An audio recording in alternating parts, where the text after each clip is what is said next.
ನಿರಂತರ ಮಳೆಗೆ ಹಾವೇರಿ ಹಾನಗಲ್ ತಾಲೂಕಿನ ಶಾಡಗುಪ್ಪಿ ಗ್ರಾಮದಲ್ಲಿ ಮನೆಗೋಡೆ ಕುಸಿದಿದೆ.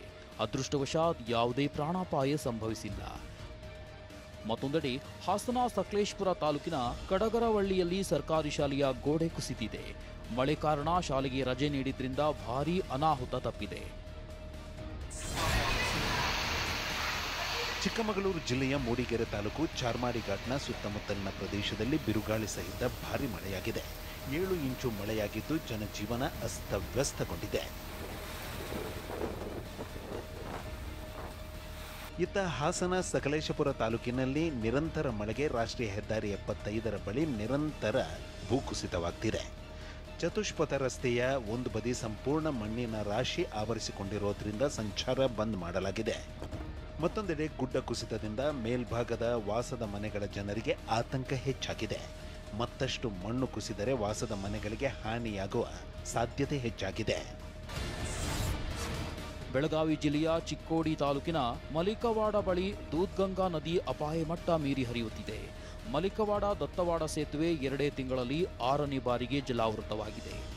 ಇತ್ತ ದೂದ್ಗಂಗಾ ನದಿ ಆರ್ಭಟಕ್ಕೆ ಚಿಕ್ಕೋಡಿ ತಾಲೂಕಿನ ಮುಲ್ಲಾನಕಿ ಗ್ರಾಮದಲ್ಲಿರೋ ದರ್ಗಾ ಕೂಡ ಜಲಾವೃತಗೊಂಡಿದೆ. ಹೀಗಾಗಿ ನೀರು ಏರಿಕೆಯಾಗಿದ್ದರಿಂದ ನದಿ ಪಕ್ಕದ ಪಂಪ್ಸೆಟ್ ಮೋಟಾರ್ಗಳು ಕೊಚ್ಚಿ ಹೋಗ್ತಿವೆ. ಮತ್ತೊಂದೆಡೆ ಬೆಳಗಾವಿಯ ಸುತಗಟ್ಟಿ ಬಳಿ ಘಟಪ್ರಭಾ ನದಿ ಉಕ್ಕಿ ಹರಿಯುತ್ತಿರುವುದರಿಂದ ಅಕ್ಕಪಕ್ಕದ ಜಮೀನಿಗೂ ನೀರು ನುಗ್ಗಿ ಅವಾಂತರ ಸೃಷ್ಟಿಸಿದೆ. ಅಲ್ಲದೆ ನದಿಯಲ್ಲಿ ದೊಡ್ಡ ಗಾತ್ರದ ಗಿಡ ಮರಗಳು ತೇಲಿ ಬಂದಿವೆ. ಬೀದರ್ ಜಿಲ್ಲೆಯ ಭಾಲ್ಕಿ ತಾಲೂಕಿನ ಕಟ್ಟಿತು ಗಾಂವ್ ಬಳಿ ಐತಿಹಾಸಿಕ ಶಿವನ ದೇವಸ್ಥಾನ ನೀರಿನಲ್ಲಿ ಮುಳುಗಡೆಯಾಗಿದೆ. ಕಾರಂಜ ಜಲಾಶಯದಿಂದ ಮಾಂಜ್ರಾ ನದಿಗೆ ನೀರು ರಿಲೀಸ್ ಮಾಡಲಾಗಿದೆ. ಹೀಗಾಗಿ ನದಿ ಹರಿವಿನ ಮಟ್ಟ ಏರಿಕೆಯಾಗಿ ಅವಾಂತರ ಸೃಷ್ಟಿಯಾಗಿದೆ. ಸಾಕಷ್ಟು ನೂರಾರು ವರ್ಷಗಳ ಹಳೆಯದಾಗಿರ್ತಕ್ಕಂಥ ಇನ್ನು ಮಲ್ಲಿಕಾರ್ಜುನ ದೇವಸ್ಥಾನ ಅಂತಂದ್ರೆ ಶಿವನ ದೇವಾಲಯ ಈಗ ಸಂಪೂರ್ಣವಾಗಿ ಮುಳುಗಡೆ ಆಗಿರ್ತಕ್ಕಂಥದ್ದು. ಆದ್ರೆ ಈಗ ಸಂಪೂರ್ಣವಾಗಿ ಆ ದೇವಸ್ಥಾನದ ಸಮೀಪ ಕೂಡ ಹೋಗದಿರುವ ಮಟ್ಟಿಗೆ ಈಗ ಇನ್ನು ನೀರು ಬಂದು ನಿಂತಿರ್ತಕ್ಕಂಥದ್ದು. ಹೀಗಾಗಿ ಪ್ರತಿನಿತ್ಯ ಬಂದು ಇನ್ನು ಪೂಜೆ ಪುನಸ್ಕಾರ ಮಾಡ್ತಿರ್ತಕ್ಕಂಥ ಜನರು ಕೂಡ ದೇವಾಲಯಕ್ಕೆ ಹೋಗದಂತ ಸ್ಥಿತಿ ಕೂಡ ನಿರ್ಮಾಣ ಆಗಿದೆ. ಹೊರಗಡೆ ನಿಂತು ನಮಸ್ಕಾರ ಮಾಡಿ ಇಲ್ಲಿನ ಭಕ್ತರು ಹೋಗ್ತಾ ಇರ್ತಕ್ಕಂಥದ್ದು. ಇತ್ತ ಬೀದರ್ ಜೀವನಾಡಿ ಕಾರಂಜ ಡ್ಯಾಂನ ಒಳಹರಿವು ಹೆಚ್ಚಾದ ಹಿನ್ನೆಲೆ 3000 ಕ್ಯೂಸೆಕ್ ನೀರನ್ನ ಹೊರಬಿಡಲಾಗಿದೆ. ಡ್ಯಾಂನಿಂದ ನೀರು ಬಿಟ್ಟಿರುವ ಹಿನ್ನೆಲೆ ಮಾಂಜ್ರಾ ನದಿ ಮೈತುಂಬಿ ಹರಿತಾ ಇದೆ. ನದಿ ತೀರದ ಜನ ಎಚ್ಚರಿಕೆಯಿಂದ ಇರುವಂತೆ ಅಧಿಕಾರಿಗಳು ಸೂಚಿಸಿದ್ದಾರೆ. ಮಂಡ್ಯ ಜಿಲ್ಲೆ ಕೆಆರ್ಎಸ್ ಜಲಾಶಯದಿಂದ ಭಾರೀ ಪ್ರಮಾಣದ ನೀರು ಹೊರಬಿಡಲಾಗಿದೆ. ಇದರಿಂದಾಗಿ 221 ವರ್ಷಗಳ ಹಳೆಯದಾದ ವೆಲ್ಲೆಸ್ಲಿ ಸೇತುವೆ ಮುಳುಗಡೆ ಅಂಚಿಗೆ ತಲುಪಿದೆ. ಈ ಹಿಂದೆ ಮೈಸೂರು ಬೆಂಗಳೂರು ರಸ್ತೆಗೆ ಸಂಪರ್ಕ ಸೇತುವೆಯಾಗಿತ್ತು. ಆದರೆ ಸ್ಥಳೀಯರು ಇಂದಿಗೂ ಈ ರಸ್ತೆಯನ್ನೇ ಅವಲಂಬಿಸಿದ್ದಾರೆ. ಸದ್ಯ ಭಾರೀ ಪ್ರಮಾಣದ ನೀರು ಬಿಟ್ಟಿರುವ ಕಾರಣ ಸೇತುವೆ ಮೇಲೆ ಸಂಚಾರ ನಿರ್ಬಂಧಿಸಲಾಗಿದೆ. ಮತ್ತೊಂದೆಡೆ ನದಿ ದಡದಲ್ಲಿ ಇರುವ ಈಶ್ವರ ಮತ್ತು ಆಂಜನೇಯ ಸ್ವಾಮಿ ದೇವಾಲಯಗಳು ಮುಳುಗಡೆಯಾಗಿವೆ. ಇತ್ತ ಮಂಡ್ಯ ಜಿಲ್ಲೆ ಕೆಆರ್ಎಸ್ ಡ್ಯಾಂನಿಂದ ಕಾವೇರಿ ನದಿಗೆ ಅಧಿಕ ಪ್ರಮಾಣದ ನೀರು ಬಿಡುಗಡೆ ಮಾಡಲಾಗಿದೆ. ಪರಿಣಾಮ ಮುಂಜಾಗ್ರತಾ ಕ್ರಮವಾಗಿ ನದಿಯಲ್ಲಿ ಅಸ್ಥಿ ವಿಸರ್ಜನೆ, ಪಿಂಡ ಪ್ರದಾನವನ್ನ ನಿಷೇಧಿಸಲಾಗಿದೆ. ಆದರೂ ಕೆಲವರು ಜೀವದ ಜೊತೆ ಚೆಲ್ಲಾಟವಾಡುತ್ತಿದ್ದಾರೆ. ಅಸ್ಥಿ ಮತ್ತು ಪಿಂಡ ಪ್ರದಾನ ಮಾಡಲು ಒಂದಷ್ಟು ಜನ ದುಸ್ಸಾಹಸಕ್ಕಿಳಿದಿದ್ದಾರೆ. ಧರ್ಮಸ್ಥಳದಲ್ಲಿ ಶವಗಳನ್ನು ಹೂತಿದ್ದಾಗಿ ತಪ್ಪೊಪ್ಪಿಕೊಂಡ ಮಾಸ್ಕ್ ಮ್ಯಾನ್ನನ್ನು ಮಂಗಳವಾರವೂ ಸಹ ಎಸ್ಐಟಿ ಟೀಮ್ ವಿಚಾರಣೆ ನಡೆಸಿದೆ. ಸೋಮವಾರದ ವಿಚಾರಣೆ ವೇಳೆ ಅನಾಮಿಕ ದೂರುದಾರ ಮೂಳೆಗಳು ಮಣ್ಣಿನಲ್ಲಿ ಕರಗಿರುವ ಬಗ್ಗೆ ಸಂಶಯ ವ್ಯಕ್ತಪಡಿಸಿದ್ದಾನೆ. ಈಗಾಗಲೇ ಸೋಕೋ ಟೀಮ್ ಗುಂಡಿಗಳ ಮಣ್ಣಿನ ಮಾದರಿ ಸಂಗ್ರಹಿಸಿದೆ. ಸಂಗ್ರಹಿಸಿದ ಮಣ್ಣಿನಲ್ಲಿ ಮಾನವನ ಮೂಳೆಗಳು ಕರಗಿದೆಯಾ ಎಂಬ ಬಗ್ಗೆ ಪರೀಕ್ಷೆ ನಡೆಸಿದೆ. ಈ ವಾರಾಂತ್ಯಕ್ಕೆ ಎಫ್ಎಸ್ಎಲ್ ರಿಪೋರ್ಟ್ ಎಸ್ಐಟಿ ಅಧಿಕಾರಿಗಳ ಕೈ ಸೇರುವ ಸಾಧ್ಯತೆ ಇದೆ.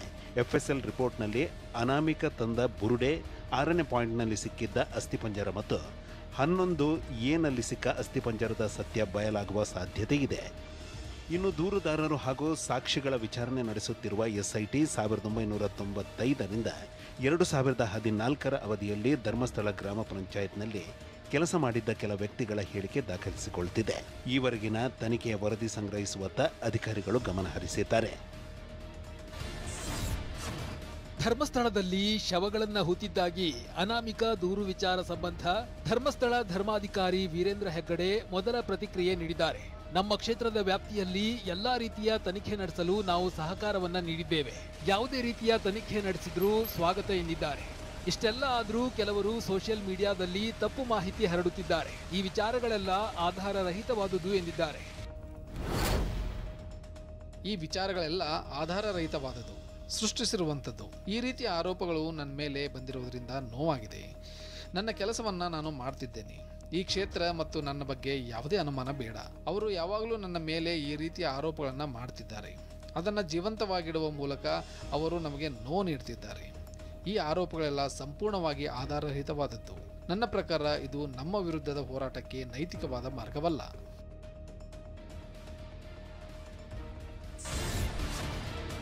ಧರ್ಮಸ್ಥಳ ಪ್ರಕರಣದಲ್ಲಿ ದೂರುದಾರನಿಗೂ ಸಂಸದ ಸಸಿಕಾಂತ್ ಸೆಂಥಿಲ್ಗೂ ನಂಟಿದೆ ಅಂತ ಶಾಸಕ ಜನಾರ್ದನ್ ರೆಡ್ಡಿ ಹೇಳಿಕೆ ನೀಡಿದ್ದಾರೆ.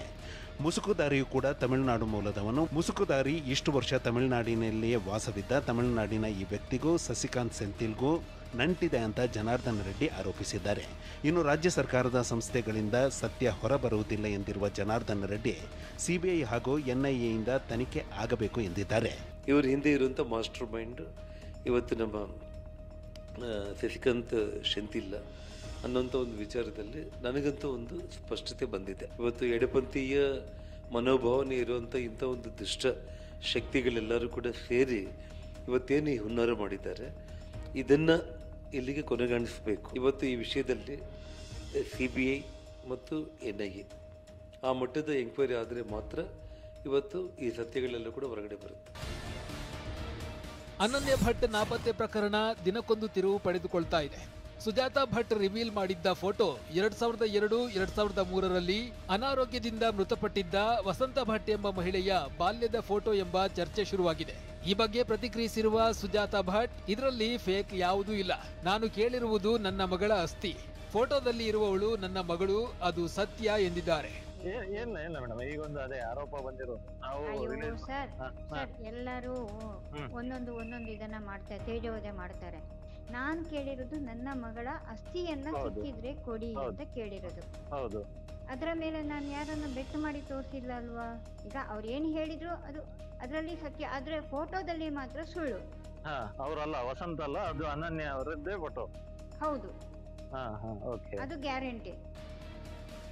ಲೋಕಸಭಾ ವಿಪಕ್ಷ ನಾಯಕ ರಾಹುಲ್ ಗಾಂಧಿ ಬಿಹಾರದಲ್ಲಿ ನಡೆಯುತ್ತಿರುವ ವೋಟರ್ ಅಧಿಕಾರ್ ಯಾತ್ರಾ 3ನೇ ದಿನ ಪೂರೈಸಿದೆ.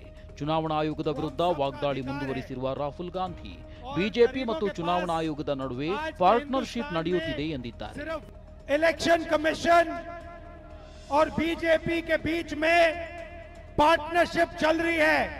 ये मिलकर वोट चोरी कर रहे हैं. इस बात से आप सहमत हैं? बिहार इस बात से सहमत है? ಸೆಪ್ಟೆಂಬರ್ 9ರಂದು ಉಪರಾಷ್ಟ್ರಪತಿ ಸ್ಥಾನಕ್ಕೆ ಚುನಾವಣೆ ನಡೆಯಲಿದೆ. ಆಗಸ್ಟ್ 21ರಂದು ನಾಮಪತ್ರವನ್ನ ಸಲ್ಲಿಸುವುದಕ್ಕೆ ಕೊನೆಯ ದಿನವಾಗಿದ್ದು, NDA ಮೈತ್ರಿಕೂಟ ಇಂಡಿಯಾ ಕೂಟ ಅಭ್ಯರ್ಥಿಗಳನ್ನ ಕಣಕ್ಕಿಳಿಸಿದೆ. ಪ್ರಧಾನಿ ಮೋದಿ ನೇತೃತ್ವದಲ್ಲಿ ನಡೆದ ಸಭೆಯಲ್ಲಿ ಉಪರಾಷ್ಟ್ರಪತಿ ಹುದ್ದೆಗೆ CP ರಾಧಾಕೃಷ್ಣನ್ ಅವರ ಹೆಸರನ್ನ ಘೋಷಿಸಲಾಗಿತ್ತು. ಇದರ ಬೆನ್ನಲ್ಲೇ ಇಂಡಿಯಾ ಮೈತ್ರಿಕೂಟ ಕೂಡ ತನ್ನ ಅಭ್ಯರ್ಥಿಯನ್ನ ಕಣಕ್ಕಿಳಿಸಿದೆ. Shri B Sudarshan Reddy garu is one of the India's most distinguished and progressive jurists. Supreme court judge ಆಗಿದ್ದ ಬಿ ಸುದರ್ಶನ ರೆಡ್ಡಿ ಅವರನ್ನ ಇಂಡಿಯಾ ಕೂಟದ ಉಪರಾಷ್ಟ್ರಪತಿ ಅಭ್ಯರ್ಥಿಯಾಗಿ ಘೋಷಿಸಲಾಗಿದೆ. ಆಂಧ್ರ ಮೂಲದ ಸುದರ್ಶನ ರೆಡ್ಡಿ 10 ವರ್ಷಗಳ ಕಾಲ ವಕೀಲರಾಗಿದ್ರು. ಸುಪ್ರೀಂ ಕೋರ್ಟ್ನಲ್ಲಿ ನ್ಯಾಯಾಧೀಶರಾಗಿ ಸೇವೆ ಸಲ್ಲಿಸಿ 2011ರಲ್ಲಿ ನಿವೃತ್ತರಾಗಿದ್ರು. ಎಲೆಕ್ಟ್ರಾನಿಕ್ ಸಿಟಿ ಪೊಲೀಸರು ಭರ್ಜರಿ ಡ್ರಗ್ಸ್ ಬೇಟೆಗಿಳಿದಿದ್ದು ಬರೋಬ್ಬರಿ 5 ಕೋಟಿ ಮೌಲ್ಯದ ಡ್ರಗ್ಸ್ ಸೀಸ್ ಮಾಡಿದ್ದಾರೆ. ಆಫ್ರಿಕಾ ಮೂಲದ ಜೋಯಲ್ ಕಾಂಬೋಗ್, ಜೋಯ್ ಸಂಡೆ ಎಂಬ ಇಬ್ಬರನ್ನ ಬಂಧಿಸಿದ್ದಾರೆ. 2 ಕೆಜಿ 150 ಗ್ರಾಂ ತೂಕದ MDMA ಕ್ರಿಸ್ಟಲ್ ವಶಕ್ಕೆ ಪಡೆದಿದ್ದಾರೆ. ಭಾರತಕ್ಕೆ ಬಂದಿಳಿದಿದ್ದ ಗಗನಯಾನಿ ಶುಭಾಂಶು ಶುಕ್ಲಾ ಪ್ರಧಾನಿ ನರೇಂದ್ರ ಮೋದಿ ಅವರನ್ನ ಭೇಟಿಯಾಗಿದ್ದಾರೆ. ಈ ಕುರಿತ ಫೋಟೋಗಳನ್ನು ಮೋದಿ ಎಕ್ಸ್ ಖಾತೆಯಲ್ಲಿ ಹಂಚಿಕೊಂಡಿದ್ದಾರೆ. ಶುಕ್ಲಾ ಪ್ರಧಾನಿ ಮೋದಿಗೆ ಆಕ್ಸಿಯಂ 4 ಮಿಷನ್ ಪ್ಯಾಚ್ ಅನ್ನ ಉಡುಗೊರೆಯಾಗಿ ನೀಡಿದ್ದಾರೆ. ಮೋದಿ ಶುಕ್ಲಾ ಜೊತೆ ಬಾಹ್ಯಾಕಾಶದಲ್ಲಿನ ತಮ್ಮ ಅನುಭವಗಳು, ಭಾರತದ ಮಹತ್ವಾಕಾಂಕ್ಷೆಯ ಗಗನಯಾನ್ ಮಿಷನ್ ಬಗ್ಗೆ ಚರ್ಚಿಸಿದ್ದಾರೆ. ದರ್ಶನ್ ಜೈಲುವಾಸ 6ನೇ ದಿನಕ್ಕೆ ಕಾಲಿಟ್ಟಿದೆ. ಬೆಳಗ್ಗೆ ಬಿಸಿ ನೀರು ಕುಡಿದು ದಿನಪತ್ರಿಕೆ ಓದಿದ ಬಳಿಕ ಚಿತ್ರಾನ್ನ ಉಪಹಾರ ಸೇವಿಸಿದ್ದಾರೆ. ಮತ್ತೊಂದೆಡೆ A1 ಪವಿತ್ರ ಗೌಡ ಅಮ್ಮನ ಭೇಟಿಯಿಂದ ಕೊಂಚ ನಿರಾಳರಾಗಿದ್ದಾರೆ. ಕಳೆದ ಬಾರಿ ನಡೆದ ಅನಾಹುತದಿಂದ ಎಚ್ಚೆತ್ತಿರುವ ಪೊಲೀಸರು ಇದೀಗ ಈ ಬಾರಿ ದರ್ಶನ್ ಸೆಲ್ ಸುತ್ತಮುತ್ತ ಇದ್ದ ನಟೋರಿಯಸ್ ಆರೋಪಿಗಳನ್ನ ಬೇರೆ ಸೆಲ್ಗೆ ಶಿಫ್ಟ್ ಮಾಡಿದ್ದಾರೆ. ಮುಂಬೈನಲ್ಲಿ ನಡೆಯಲಿರೋ ಟಿ20 ಏಷ್ಯಾ ಕಪ್ಗೆ ಟೀಂ ಇಂಡಿಯಾ ತಂಡವನ್ನ ಆಯ್ಕೆ ಮಾಡಲಾಗಿದೆ. ಸೂರ್ಯಕುಮಾರ್ ಯಾದವ್ ನಾಯಕನಾಗಿದ್ದು ಉಪನಾಯಕನಾಗಿ ಶುಭ್ಮನ್ ಗಿಲ್ ಸ್ಥಾನವನ್ನ ಪಡೆದುಕೊಂಡಿದ್ದಾರೆ. ಸೆಪ್ಟೆಂಬರ್ 9ರಂದು ದುಬೈನಲ್ಲಿ ಪಂದ್ಯ ನಡೆಯಲಿದ್ದು ಭಾರತ ತಂಡ ಪಾಕಿಸ್ತಾನ, ಯುಎಇ ಮತ್ತು ಓಮನ್ ಜೊತೆ ಸೆಣಸಾಡಲಿದೆ. ಸೆಪ್ಟೆಂಬರ್ 28ರಂದು ಫೈನಲ್ ಪಂದ್ಯ ನಡೆಯಲಿದೆ.